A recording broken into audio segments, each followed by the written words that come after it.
Cet urbanisme et cette absence de vision fait que ça crée des jeunes qui sont dégourdis, qui sont malins, qui sont sympas, qui sont très beaux, qui ont tout pour réussir. Il y en a un, il est costaud, qui n'en peut plus, il dit moi je sais pas quoi faire dans la vie, mais il peut faire mannequin, acteur, il peut tout faire. Moi, la vérité, j'ai pas de rêve, moi. Un métier que je voudrais faire, je sais pas. Un métier qui me rapporte 3-4 000 euros par mois. Et au final, il fait rien. Et ça c'est vraiment l'absence de projet sur ces quartiers qui fait que ces quartiers se débrouillent par eux-mêmes, pour le pire et pour le meilleur.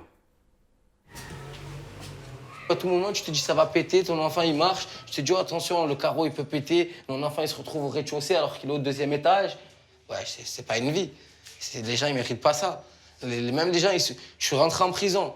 J'étais en prison dans une cellule, c'était mieux que ce que les gens y vivent. Des fois, je sors de prison, je rentre chez mon collègue, je me dis oh, je suis pire que dans ma cellule. C'est pas normal. Alors, le quartier de Saint-Mauron, on l'appelle l'arrière-port, c'est juste derrière le port commerçant de Marseille. C'était un quartier ouvrier, c'était le quartier qui était le ventre de la ville et qui petit à petit, au fur et à mesure qu'il y a eu la désindustrialisation, puis ensuite les chocs pétroliers qui font qu'on a eu de moins en moins de métiers dans ces quartiers, sont devenus des quartiers simplement pauvres, c'est-à-dire quartiers de chômeurs, et maintenant même des quartiers où les migrants, les immigrés, je ne sais pas comment les appeler, arrivent par là, sont des lieux de transition pour les nouveaux arrivants. Et à Marseille, les nouveaux arrivants sont surtout les Comoriens. Le 3e arrondissement, donc le quartier du documentaire, est plus pauvre que les fameux quartiers nord. Mais assez nettement en plus. Il y a moins d'emplois, l'habitat est encore plus dégradé. Le film raconte un micro-quartier dans cet arrondissement qui est le 3e arrondissement. Et le micro-quartier, c'est la butte Bellevue. Et moi, j'ai grandi juste à côté de la butte Bellevue. Mattina mi son svegliato, oh bella ciao, bella ciao, bella ciao, ciao, ciao. E la mattina mi son svegliato e ho trovato l'invaso. Quand je parle du péril sur la ville, c'est le péril de cette disparition et le péril de cette aseptisation. Est-ce qu'on ne va pas changer l'âme de la ville? C'est absolument pas un film politique. En tout cas, pas politique dans le sens de dénonciation des politiques. C'est un film qui veut montrer ce qui va disparaître. Et alors, quand on se dit que ça va disparaître, peut-être que parfois c'est bien que ça disparaisse, parce qu'on voit une misère incroyable, on voit des taudis. Oui, c'est plutôt bien que ça disparaisse, mais en même temps, une vie de quartier, c'est dommage qu'elle disparaisse. Alors le jet d'eau, ça va plus exister. La grande séquence jet d'eau à la Brooklyn, là, qui est pour moi un symbole de la misère et de la beauté, ce jet d'eau. C'est très beau, et en même temps, c'est associé à la misère, ça, des gens qui jouent dans des jets d'eau. Donc ça n'existera plus, parce qu'ils ont tout scellé. Je pense qu'il n'y a pas d'autres quartiers où il y a des gens aussi beaux, et avec une variété aussi importante de population, avec des gens qui ont cette classe incroyable qu'on trouve dans la butte Bellevue. Ce sont des gens qui se côtoient encore, qui sont dans la rue ensemble, et on a évidemment tout le monde dans la rue ensemble. Donc on a des dealers qui ont leur point stup, on a des femmes qui sont un petit peu décalées, qui prennent le frais et qui discutent, principalement. Et on a des gens qui passent, qui vont d'un groupe à un autre. Tout ça sur fond de misère et de joie. Alors c'est toujours ambivalent dans ce documentaire. Est-ce qu'on doit se réjouir de ce que l'on voit ou est-ce qu'on doit trouver ça triste ? On sait jamais trop se positionner. Moi, je trouve quand même que cette beauté qu'ont ces gens, beauté de manière générale, est quelque chose qu'il ne faut pas perdre et qui est très marseillais. Tout ça, à mon avis, c'est une opportunité pour les promoteurs à tout détruire et à saccager donc ce bien vivre qu'il y a dans ce quartier, quoi. Malgré cette immense misère, ça on peut pas le nier, quoi, mais il y a quelque chose qui se passe dans les rues avec les enfants, les parents, enfin il y a des échanges. Ce quartier est le symbole de Marseille en fait. C'est-à-dire qu'on ne sait pas quoi faire de Marseille, puisqu'en fait il n'y a pas de développement économique à Marseille depuis au moins 30 ou 40 ans. Et ça s'est accentué ces 25 dernières années. Et donc comme il n'y a pas de développement économique, le seul développement possible, c'est la vente à la découpe de sa propre ville. Et il est plus facile, quand on a un quartier totalement dégradé, de raser, de construire des immeubles.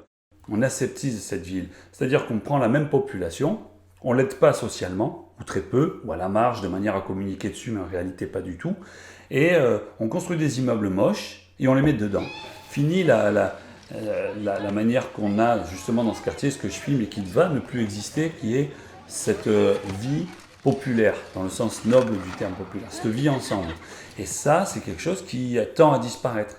Parce que quand on fait des immeubles moches, qui sont des clapiers à chômeurs, et qu'on met les gens là-dedans et qu'on les enferme, il n'y a plus de vie sociale autour. Cette année-là, je vois là. Voilà. L'archi, cette année, il n'est pas allé, donc il va l'année prochaine. On a une culture populaire qui subsiste un peu, on la voit un peu de temps en temps transparaître dans le film. Il y a un gamin, Daniel, le petit, il écrit du rap, ça vaut ce que ça vaut, c'est plutôt sympa, c'est marrant, on sent qu'on peut en faire quelque chose. Le sang il fait chaud, donc là je suis en train de boire de l'eau, et là on roule le péto, j'ai rêvé, on va les lever, j'ai pas rêvé, on va les billets, j'ai rêvé, on va les billets, j'ai pas rêvé, on va les billets, papa, les billets. Et il y a encore un fond de culture populaire, et à côté de ça, il y a aussi ces gamins qui foutent rien, qui ont le regard vide, qui pensent rien sur rien. Là, la culture populaire, elle a perdu, hein. Et ça, c'est pas un détail, c'est pas des gens qui sont hors sol, ils sont pas comme ça parce que cette génération-là est de telle ou telle manière. Il y a un urbanisme qui fait ça.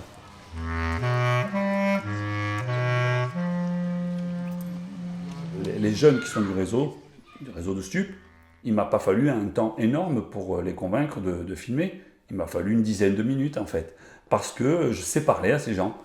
Et donc, dès que je les ai rencontrés, je les ai filmés avec mon téléphone et j'ai des vidéos incroyables dès le premier jour.